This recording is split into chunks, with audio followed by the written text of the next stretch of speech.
ಬೇಲೂರು ಪಟ್ಟಣದ ಸರ್ಕಾರಿ ಜೂನಿಯರ್ ಕಾಲೇಜಿನ ಹಿಂಭಾಗದಲ್ಲಿರುವ ಗುಡಿಸಲುಗಳನ್ನು 1 ತಿಂಗಳ ಒಳಗೆ ತೆರವುಗೊಳಿಸಿ ಅಲ್ಲಿನ ನಿವಾಸಿಗಳಿಗೆ ನಿವೇಶನಗಳನ್ನು ಹಂಚಿಕೆ ಮಾಡುವ ಮೂಲಕ ಕಾಲೇಜು ಆವರಣವನ್ನು ಗುಡಿಸಲು ಮುಕ್ತಗೊಳಿಸಲಾಗುವುದು ಎಂದು ಶಾಸಕ ಎಚ್.ಕೆ. ಸುರೇಶ್ ಹೇಳಿದರು. ಪಟ್ಟಣದ ಸರ್ಕಾರಿ ಜೂನಿಯರ್ ಕಾಲೇಜು ಸಭಾಂಗಣದಲ್ಲಿ ಸೋಮವಾರ ಹಮ್ಮಿಕೊಂಡಿದ್ದ ಪ್ರಥಮ ಪಿಯುಸಿ ವಿದ್ಯಾರ್ಥಿಗಳ ಸ್ವಾಗತ ಸಮಾರಂಭವನ್ನು ಉದ್ಘಾಟಿಸಿ ಅವರು ಮಾತನಾಡಿದರು. ಕಳೆದ 3 ದಶಕಗಳಿಂದ ಜೂನಿಯರ್ ಕಾಲೇಜಿನ ಹಿಂಭಾಗದಲ್ಲಿರುವ ಗುಡಿಸಲುಗಳು ಕಾಲೇಜಿನ ಅಭಿವೃದ್ಧಿಗೆ ತೊಡಕಾಗಿದ್ದವು. ಈ ಸಮಸ್ಯೆ ಪರಿಹಾರಕ್ಕಾಗಿ ಅನೇಕ ಸಂಘಟನೆಗಳು, ಸಾರ್ವಜನಿಕರು ಹಾಗೂ ಶಿಕ್ಷಣಾಭಿಮಾನಿಗಳು ನಿರಂತರವಾಗಿ ಹೋರಾಟ ನಡೆಸಿದ್ದರು. ಅವರ ಪ್ರಯತ್ನದ ಫಲವಾಗಿ ಹಾಗೂ ಜನಪ್ರತಿನಿಧಿಗಳು ಮತ್ತು ಸಾರ್ವಜನಿಕರ ಸಹಕಾರದಿಂದ ಈಗ ಸಮಸ್ಯೆ ಪರಿಹಾರದ ಹಂತಕ್ಕೆ ಬಂದಿದೆ ಎಂದು ಹೇಳಿದರು.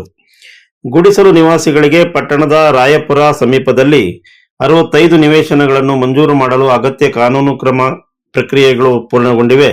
ಸರ್ಕಾರದ ಅಂತಿಮ ಅನುಮೋದನೆ ದೊರೆತ ಕೂಡಲೇ 1 ತಿಂಗಳ ಒಳಗೆ ನಿವೇಶನಗಳನ್ನು ಹಂಚಿಕೆ ಮಾಡಿ ಗುಡಿಸಲುಗಳನ್ನು ತೆರವುಗೊಳಿಸುವ ಕಾರ್ಯ ಕೈಗೊಳ್ಳಲಾಗುವುದು ಎಂದು ಹೇಳಿದರು. ಶಿಕ್ಷಣವೇ ವ್ಯಕ್ತಿಯ ಬದುಕನ್ನು ರೂಪಿಸುವ ಪ್ರಮುಖ ಸಾಧನವಾಗಿದ್ದು, ಶಿಕ್ಷಣದ ಮೂಲಕವೇ ಜಗತ್ತನ್ನು ಗೆಲ್ಲಲು ಸಾಧ್ಯ. ಶಿಕ್ಷಣಕ್ಕೆ ಜಾತಿ, ಧರ್ಮ ಅಥವಾ ಇತರ ಭೇದ ಭಾವಗಳನ್ನು ಅಂಟಿಸಬಾರದು. ವಿದ್ಯಾರ್ಥಿಗಳಿಗೆ ಸರ್ಕಾರ ನೀಡುವ ಸೌಲಭ್ಯಗಳು ಯಾವುದೇ ತಾರತಮ್ಯವಿಲ್ಲದೆ ತಲುಪಬೇಕು. ಶಿಕ್ಷಣ ಕ್ಷೇತ್ರಕ್ಕೆ ಸರ್ಕಾರ ಇನ್ನಷ್ಟು ಉತ್ತೇಜನ ನೀಡುವ ಅಗತ್ಯವಿದೆ ಎಂದು ಅಭಿಪ್ರಾಯಪಟ್ಟರು. ಪ್ರೌಢಶಾಲೆ ಹಾಗೂ ಪದವಿ ಪೂರ್ವ ಶಿಕ್ಷಣದ ಹಂತದಲ್ಲಿ ವಿದ್ಯಾರ್ಥಿಗಳ ಮನಸ್ಸು ಸಹಜವಾಗಿಯೇ ಚಂಚಲವಾಗಿರುತ್ತದೆ. ಇಂತಹ ಸಂದರ್ಭದಲ್ಲಿ ವಿದ್ಯಾರ್ಥಿಗಳು ಏಕಾಗ್ರತೆಯಿಂದ ವಿದ್ಯಾಭ್ಯಾಸದ ಕಡೆ ಗಮನ ಹರಿಸಿ ದುಶ್ಚಟಗಳಿಂದ ದೂರವಿದ್ದು ಪೋಷಕರನ್ನು ಹಾಗೂ ಶಿಕ್ಷಕರನ್ನು ಗೌರವಿಸಿದರೆ ಉತ್ತಮ ಭವಿಷ್ಯ ನಿರ್ಮಿಸಿಕೊಳ್ಳಲು ಸಾಧ್ಯ ಎಂದು ಕಿವಿಮಾತು ಹೇಳಿದರು. ಪುರಸಭೆ ಅಧ್ಯಕ್ಷ ಅಕ್ರಮ್ ಶರೀಫ್ ಮಾತನಾಡಿ, ಜೂನಿಯರ್ ಕಾಲೇಜಿನ ಹಿಂಭಾಗದಲ್ಲಿರುವ ಗುಡಿಸಲುಗಳ ಸಮಸ್ಯೆ ಕಳೆದ 30 ವರ್ಷಗಳಿಂದ ಮುಂದುವರಿದಿದ್ದು, ತಡೆಗೋಡೆ ಇಲ್ಲದ ಕಾರಣ ವಿದ್ಯಾರ್ಥಿಗಳ ವಿದ್ಯಾಭ್ಯಾಸಕ್ಕೂ ಅಡಚಣೆಯಾಗುತ್ತಿತ್ತು. ಈ ಸಮಸ್ಯೆ ಪರಿಹರಿಸುವ ನಿಟ್ಟಿನಲ್ಲಿ ಶಾಸಕ ಎಚ್.ಕೆ. ಸುರೇಶ್ ನಿರಂತರ ಸಭೆಗಳನ್ನು ನಡೆಸಿ ಗುಡಿಸಲು ನಿವಾಸಿಗಳಿಗೆ ನಿವೇಶನ ಒದಗಿಸುವ ದೃಢ ನಿರ್ಧಾರ ಕೈಗೊಂಡಿರುವುದು ಶ್ಲಾಘನೀಯ ಎಂದರು.